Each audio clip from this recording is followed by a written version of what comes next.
बाके बिहारी कजरा रे मोटे मोटे तेरे हाय नजर ना लग जाए होए होए होए नजर ना लग जाए हाय हाय हाय नजर ना लग जाओ।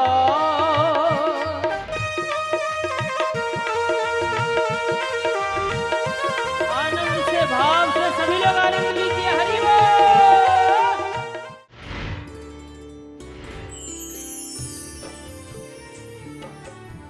वृंदावन के वृक्ष को मरम न जाने को डाली डाली और पात पात पे राधे राधे डाल डाल और पात पात पे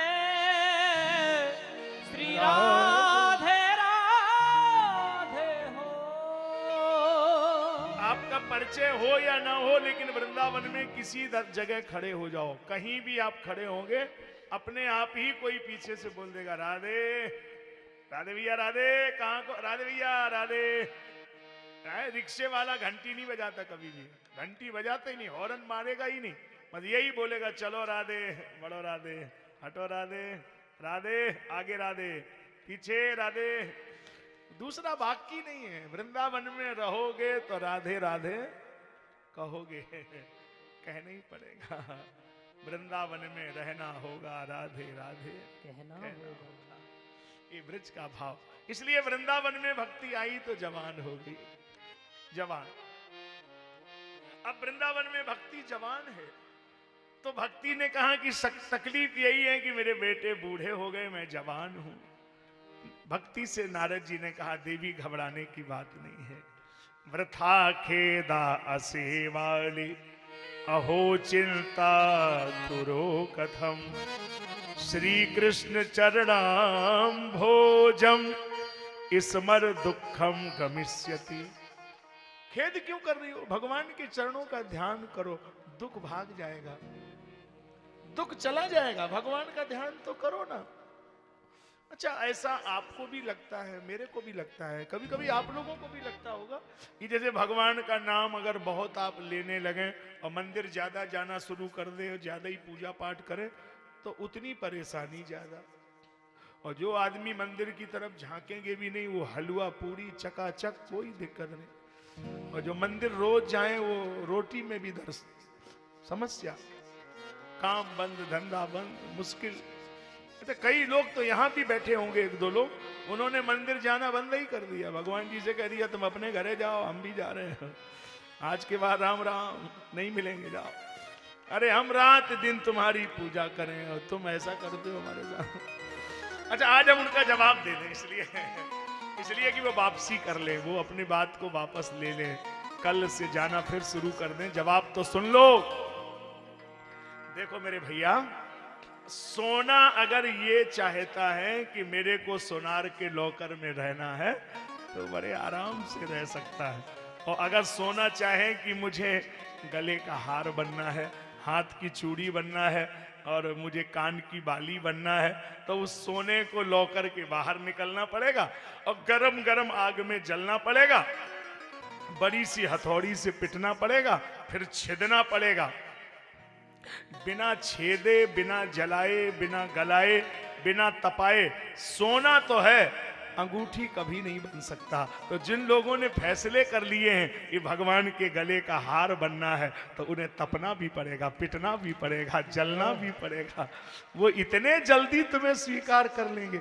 जब दुनिया में कोई 5,000 2,000 की नौकरी देने वाला इतनी बार इंटरव्यू लेता है, तब तुम्हारी फाइल में दस्तखत करता है, तो जो सारी दुनिया का मालिक हो वो इतने जल्दी तुम्हें नौकरी पर रख लेगा, इतने जल्दी तुम्हें एंट्री दे देगा।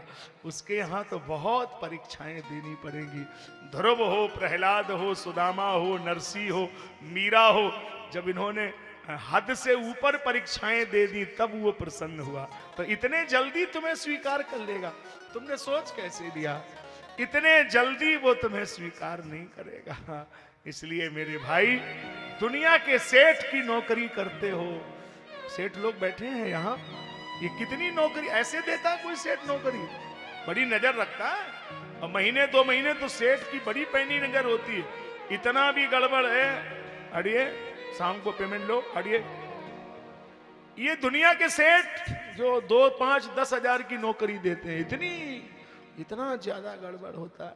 और आप किसकी नौकरी करना चाह रहे हो? उस सेठ की जो सारी दुनिया का सेठ है, और आपको ऐसे ही रख लेगा, कोई परीक्षा नहीं लेगा। अरे बहुत तपाएगा साहब आपको वो। इसलिए उस सेठ की नौकरी इतनी सरल नहीं है, वो तो सांवरियो है से। ये कितने लोग सांवरिया सेठ के भक्त बैठे हैं, दोनों हाथ, क्या बात है, लग रहा है पूरा भोपाल ही भक्त है। सांवरियो है सेठ मारी, राधा जी सेठारी है, सांवरियो है सेठ, सांवरियो है सेठ मारी, राधा जी सेठानी, ये तो सारी दुनिया जानी है, सांवरियो है सेठ, ओ सांवरियो है सेठ मारी, राधा जी सेठानी है, सांवरियो है सेठ मारी, राधा जी सेठानी है, ये तो सारी दुनिया जानी है, सांवरियो है सांवरियो है सेठ मारी, राधा जी सेठानी है, सांवरियो है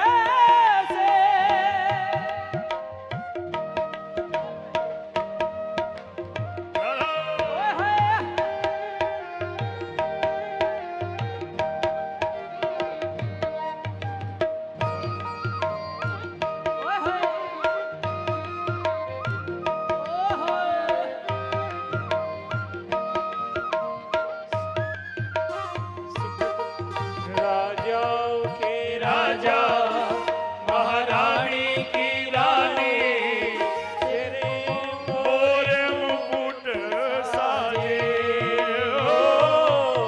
राजाओं के राजा, महारानी की रानी सिर मोरे मुकुट साजे,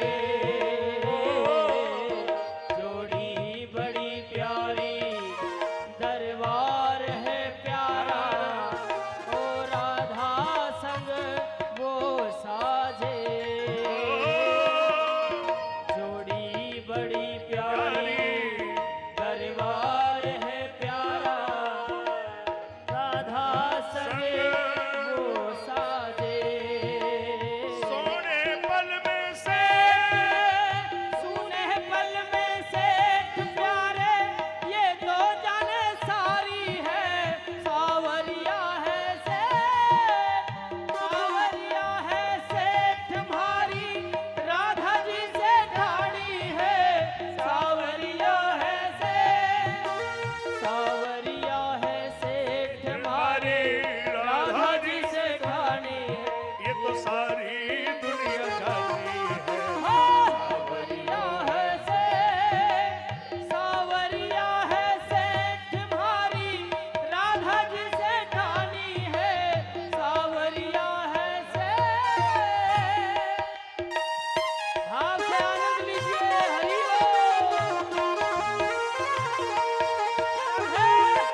से। ऐसा लगता है कि सांवरिया सेठ के भजन में सब नाच रहे थे, लगता है ये भी सेठ ही लग रहे हैं सब। और जो सेठ नहीं होंगे वो सांवरिया सेठ उनको सेठ जरूर बना देगा। वो उसकी नौकरी जो करे वो फिर नौकर नहीं रखता है ना, सेठ ही बना देता है। तो मैं कह रहा था कि जब कोई उसकी नौकरी करेगा तो बहुत इंटरव्यू देना पड़ेगा ना, इतने जल्दी वो स्वीकार नहीं करेंगे। भक्ति के बालकों का कल्याण अगर चाहते हो तो भागवत जी की कथा सुनाइए। कहाँ होनी चाहिए पहली बार कथा? तो आपको याद होना चाहिए कि पहली बार कहाँ हुआ। गंगा द्वार समीपे तु तटमानंद नामकम। श्री हरिद्वार में आनंद नाम की जगह पर गंगा जी के किनारे, और पहली कथा में पांडाल नहीं लगा, नाना तरुलता कीर्णम, वृक्ष खड़े और कोई बिछात नहीं बिछाई गई, नव कोमल वालुकम, वालू बिछी है, उसी पर लोग बैठे हैं। अच्छा, आपको पता है कि पहली कथा में सुनने वाले कौन थे, सुनाने वाले कौन थे, प्रचार मंत्री कौन थे? सब सुन लो। इस कथा का प्रचार किसने किया? श्री नारद जी ने। कितनी एरिया में? 3 लोकों में। और कोई बैनर पोस्टर नहीं लगाया, केवल एक बार मुंह से बोला हरिद्वार में भागवत होने जा रही। और सुनने वाले कौन गए? हमारे ही आप जैसे होंगे। नहीं, हमारे आप जैसों का तो कई जन्म में नंबर नहीं लगेगा, उस पंडाल लायक हम लोग नहीं है। उसमें तो बहुत बड़े बड़े लोग गए। आजकल पैसे से बड़े माने जाते हैं, वो नहीं, आज उस समय उनको बड़ा माना जाता था जिनकी तपस्या बड़ी होती थी। तो कौन कौन लोग थे, नाम सुनिए। भृगुर वशिष्ठ च्यवनश्च गौतम, मेधातिथिर देवल देवराथो, रामस्तथा गाधिसुतश्च साकलो, मृकंड पुत्रा त्रिज पिप्पलाधा, योगेश्वरौ व्यासपराशरौ च छाया सुखौ जाजलि जन्य मुख्या, सर्वेप्यमी मुनिगणः सह पुत्र शिष्यः।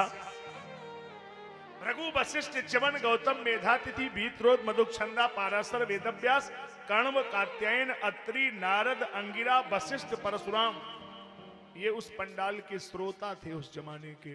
और अकेले नहीं गए, कथा में अकेले कभी नहीं जाना चाहिए। जो भी लोग आज अकेले आए हों वो ध्यान में रखें। सर्वेप्यमी मुनिगण सह पुत्र शिष्य, पुत्र शिष्य पत्नियां साथ में जा रही हैं, अकेले थोड़ी जाना चाहिए। जो देवता अकेले आए हैं वो कल देवी जी को जरूर लाएं, बेटा बेटी को लाओ। जो माताएं के लिए आई हैं वो अपने पति देव को बोलें कि गुरुजी ने बोला है कथा में चलो भाई, रोज थोड़ी कथा होती है। सब जा रहे हैं और कुमारों ने उच्च स्वर में मंत्र बोले, उचु कुमारा वचनम तदानी। जैसी भागवत जी के मंत्र बोले तो भक्ति सुतौ तौ तरुणौ गृहीत्वा प्रेमैक रूपा सहसा विरासी। अविरासित सहसा, अचानक भक्ति के बालक पंडाल में खड़े होकर के नाचने लगे, जवान होकर के नाचने लगे। और जितने भी संकीर्तन हैं वो हम लोगों ने कहीं ना कहीं सुने होंगे, पढ़े होंगे, या हम ही लोगों ने गाए होंगे। लेकिन ये कीर्तन भागवत के अंदर ही है, और कोई संकीर्तन अंदर नहीं है। और तो पूरा संस्कृत में ही लिखा है। ये संस्कृत में और हिंदी में दोनों में समझ सकते हो। सरल भाषा में संकीर्तन है जो भागवत जी में गाया गया। आप भी गा लीजिए 2 लाइन। श्री कृष्ण गोविंद हरे मुरारे, हे नाथ नारायण वासुदेवा। श्री कृष्ण गोविंद हरे मुरारे, हे नाथ नारायण वासुदेवा। श्री कृष्ण गोविंद हरे मुरारे, श्री कृष्ण गोविंद हरे मुरारे, हे नाथ नारायण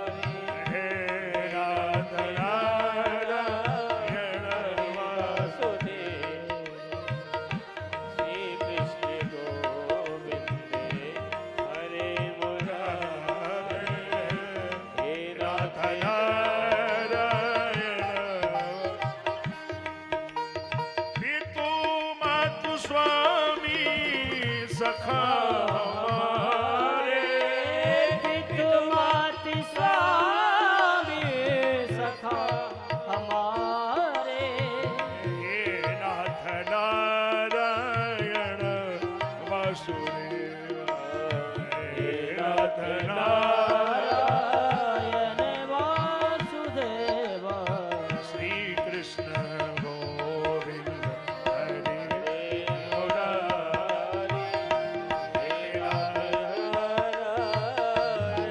वासुदेव।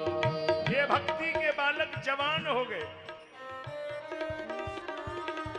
इस भागवत जी में दो महामंत्र आए हैं, दो महामंत्र हैं भागवत में। एक ऐसा महामंत्र है जो उसका जाप करता है उसको बुढ़ापा नहीं आ सकता है, उसको बुढ़ापा आ ही नहीं सकता। अब कई बूढ़े लोग अपने मन में पता नहीं हमको क्या क्या बोल रहे होंगे कि तुम पहले नहीं बता सकते थे, अब बता रहे हो, क्या फायदा। देखो भाई, अब पहले हम कैसे बता देते, अब आपने पूछा ही नहीं होगा तो हमें ध्यान नहीं रहा होगा। वैसे बताएंगे हम, अभी भी नहीं, ऐसे थोड़ी कि जल्दबाजी में बता देंगे, बड़ा सीक्रेट मामला है। उस मंत्र का प्रभाव है कि बुढ़ापा आ ही नहीं सकता है। जरा युष्मान न बाध्यते, उसको बुढ़ापा नहीं आता है, जरा माने बुढ़ापा नहीं आता है। इसलिए ये भागवत जी का प्रभाव है। श्री कृष्ण गोविंद हरे मुरारे हे नाथ नारायण वासुदेव। और क्या फायदा है इसमें? कोई भूत प्रेत हो तो मुक्त हो जाएगा। आजन्म मात्रमपि येन सठेन किंचित चित्तम विधाय सुख शास्त्र कथो कथान पीता चांडाल वच्च खरवद वततेन नीतम मिथ्या स्वजन्म जननी जनि दुख भाजा यो मानवः पाप कृतस्तु सर्वदा सदा दुराचार रता विमार्गा क्रोधाग्नि दग्धा कुटिलास्य कामना क्रूरा पिशाचा इव निर्दयास्ते सत्येन हीनः पितृमात्र दूसका। कोई कैसा भी पाप कर्म में लगा हो, लेकिन अगर इस सप्ताह पारायण कथा को सुनता है तो वो भी मुक्त हो जाता है। तुंगभद्रा तटे पूर्वम भूत पत्तनमुत्तमम यत्र वर्णा स्वधर्मेण सत्य सतकर्म तत्परा। तुंगभद्रा नदी के किनारे एक पत्तन नाम का नगर है। एक आत्मदेव नाम के पंडित जी रहते हैं और उनके कोई बेटा बेटी नहीं है। एक दिन उन्होंने निर्णय लिया कि कोई हमारा मुंह देखना नहीं चाहता है, संसार के लोग बुरा भला कहते हैं, तो हम प्राण दे देंगे। उधर से एक सन्यासी महात्मा आ गए। क्या हुआ? बोले हम मरने जा रहे हैं। तो क्यों मरने जा रहे हो? हमारे कोई बेटा बेटी नहीं है तो हम मरने जा रहे हैं। अरे भाई, तुम्हारे बेटा बेटी नहीं है तो क्यों मर जाओगे? नहीं नहीं महाराज, मेरा प्रारब्ध ठीक नहीं है। यो मया पाल्यते धेनु, अगर मैं किसी गाय का पालन करूं तो गाय बच्चा देना बंद कर देती है। यो मया रोपत्यो वृक्षा, अगर किसी वृक्ष को लगा दे तो फल फूल आता ही नहीं। कैसा मेरा जीवन है? और मेरे कोई संतान नहीं है। सन्यासी महात्मा ने कहा, ब्राह्मण देवता सुन विप्रमया तेद्य प्रारब्धम तु विलोकितुम सप्त जन्मा अवधि तव पुत्रो नैवच नैवच। तुम्हारे प्रारब्ध में लिखा है कि 7 जन्म तक तुम्हारे कोई संतान नहीं हो सकती है। महाराज फिर तो हम मर ही जाएंगे। अरे भैया, क्यों मरोगे? जब लिखा ही नहीं है तो कैसे मिल जाएगा? एक हो जाए। बोले देखो, हो तो जाएगा, लेकिन अब वो तुम्हें क्या फल देगा इससे कोई मतलब नहीं है। तो कहा तुमको जो फल मिले वो तुम जानो, हो तो जाएगा। एक फल निकाल के दे दिया। इदम भक्षय पत्न्या त्वाम तव पुत्रो भविष्यति। ये फल अपनी पत्नी को खिला देना, उसके बेटा होगा। ले गए, फल पत्नी को दे दिया, लेकिन पत्नी ने फल खाया नहीं। भागवत जी में लिखा है, पत्नी कुटिला तस्य सख्यग्रे चरुरोधः क्रूराच गृह कृत्येषु कृपणा कलह प्रिया। पत्नी बड़ी क्रूर है, बड़ी कुटिल है और कलह प्रिया, उसको कलह बहुत प्रिय है। अगर उसको ये मालूम हो कि आज लड़ाई होने वाली है कहीं जो, तो वो उसको सुनने के लिए 2 दिन पहले जाती थी टाइम निकाल के, और वो जान ले कि भागवत हमारे मोहल्ले में होगी तो मायके चली जाती। उसको अच्छे काम से बड़ी तकलीफ होती थी, बड़ा दुष्ट स्वभाव की थी। अब उसने फल खाया ही नहीं, हाथ में फल लिया और क्या बोलती है, बोली फल भक्षेण गर्भास्याद गर्भेण उदर वृद्धिता। फल खाएंगी तो गर्भ होगा, गर्भ से पेट बढ़ेगा, स्वल्प भक्षम भोजन कम करेंगी, शरीर कमजोर होगा तो हम मर जाएंगे, हम फल नहीं खाएंगी। फिर उसके दिमाग में आया कि मान लो हमने फल खा लिया, दैवाद घाटी ब्रजेद ग्रामे पलायेद गर्भिणी कथम पलायेद घाटी ब्रजेद ग्रामे। आप समझे हिंदी में मैंने क्या बोला? हिंदी में बोलना चाहिए, संस्कृत नहीं समझ में आता हमारा। अब क्या करें, हमारी मजबूरी है कि हमें उसी में बोलना है, पूरा संस्कृत में लिखा। चलो हिंदी में भी कह दूं, कहना तो नहीं चाहिए, बड़ा गलत बात कह रही है वो। आप लोग सुन लो आप लिखा क्या है। उसने कहा कि घाटी ब्रजेद ग्रामे गर्भिणी कथम पलाए। अगर मैंने फल खा लिया और बेटा पेट में आ गया और अगर हमारी कॉलोनी में आग लगी तो हम भागेंगी कैसे? कितना दिमाग तेज है, सोचो। कौन दिमाग की देवी रही होगी उल्टी खोपड़ी की। उसने फल नहीं खाया, हम आपको दुनिया भर की बात नहीं सुनाएंगे, खाया ही नहीं, अलमारी में रख दिया। अब एक दिन उसकी बहन आ गई तो बहन से पूछा कि आजकल बड़ा कमजोर लग रही हो, क्या बात है? बोले भोजन छोड़ दिया हमने, ये तुम्हारे बहनों ही परेशान कर रहे हैं, तुम्हारे जीजा जी कह रहे फल खा लो बेटा होगा। अच्छा तू बता, फल से बेटा होता? उतने का बिल्कुल नहीं खाना, फल से कहीं बेटे होते? गलत बात, ये फल गाय को खिलाओ। अरे महात्मा ने दिया, अरे बोले तुम गाय को खिलाओ, फिर फल कहां, बेटा कहां से लाएंगे? अरे तू तो कह देना मैंने खा लिया, तो बेटा कहां से आएगा? अरे तू चिंता कर रही, मेरे 8 बेटे हैं, नवा पेट में रात में तेरे घर भेज दूंगी, जन्म लेगा, तू कह देना ये मेरा ही है। तो ये रहस्य कोई जानेगा नहीं? बोले अरे कोई नहीं जानेगा, और ये दुनिया वाले क्या जानेंगे? जिन ब्रह्मा जी ने हमारी रचना की वो नहीं जान सकते। ब्रह्मा जी ने बनाया इन माताओं को, ब्रह्मा जी ने बनाने के बाद सरेंडर किया। ब्रह्मा जी ने कहा कि भले ही हमने तुम्हारी रचना की हो, लेकिन तुम्हारे मन की हम भी नहीं जान सकते, और तो कोई जान ही नहीं सकता। आप चौपाई सुन लीजिए। विधिहु न तात नारी गति जानी, विधिहु न तात नारी गति जानी, सकल कपट अघ अवगुण खानी, सकल कपट अघ अवगुण खानी, सकल कपट अघ अवगुण खानी, सकल कपट अघ अवगुण खानी। हृदयम क्षुरधाराभम प्रिया को नाम योषितुम। इसलिए तो सुखदेव जी ने लिखा, नारी नाम नैवत विश्वासम दुष्टायाम कार्येद बुधा, विश्वासो यो करोत मूढ़ा, मनी निज प्रतिबिंब बरकु गही जाई।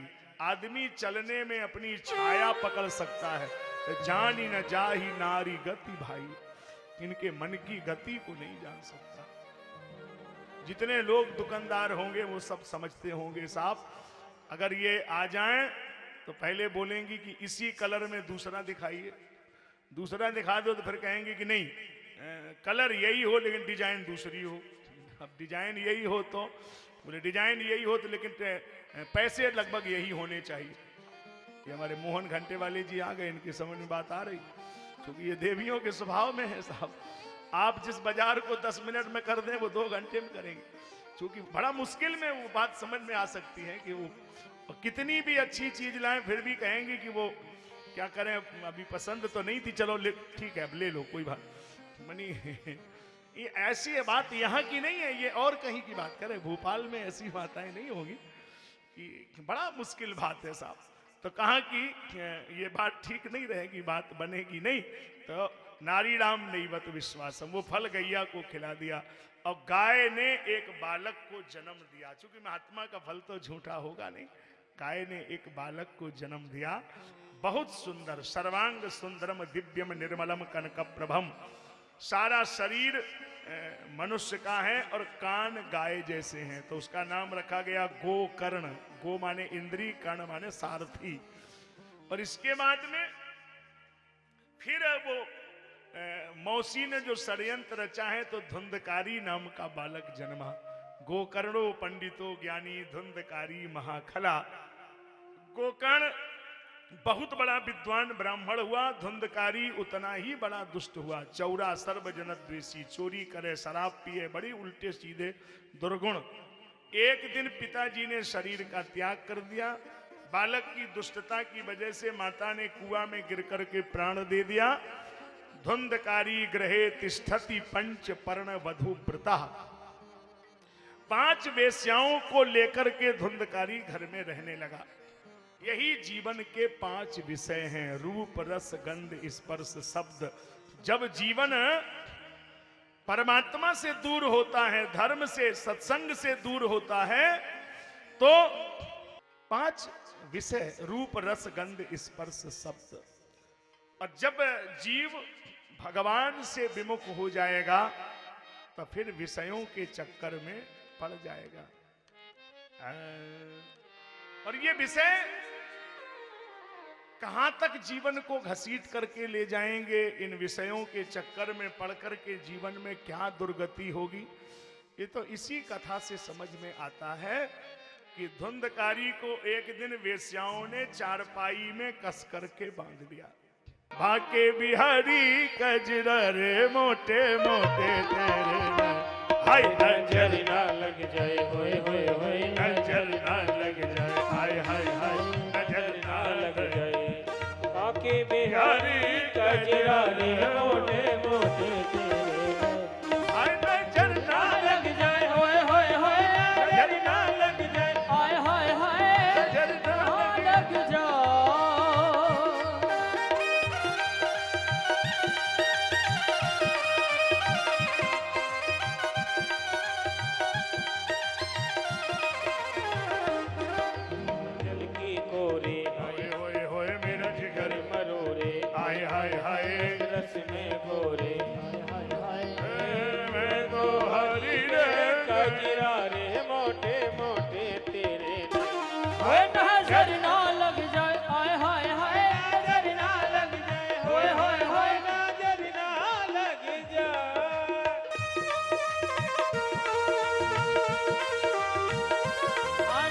भाव से सभी लोग आनंद लीजिए। हरि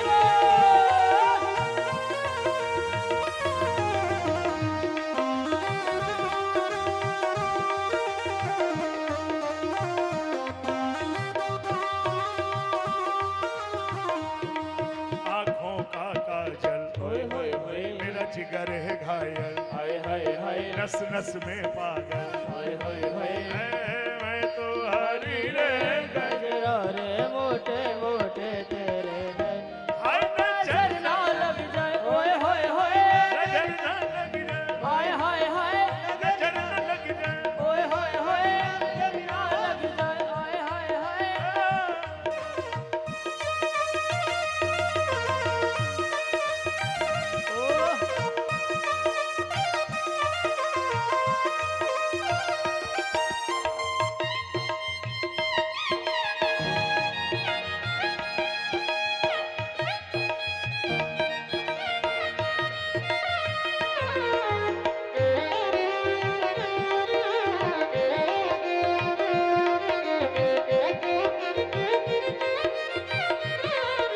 नजर ना लग जाए, होए होए होए नजर ना लग जाए, हाय हाय हाय नजर ना लग जाए, हाय हाय हाय नजर ना लग जाओ।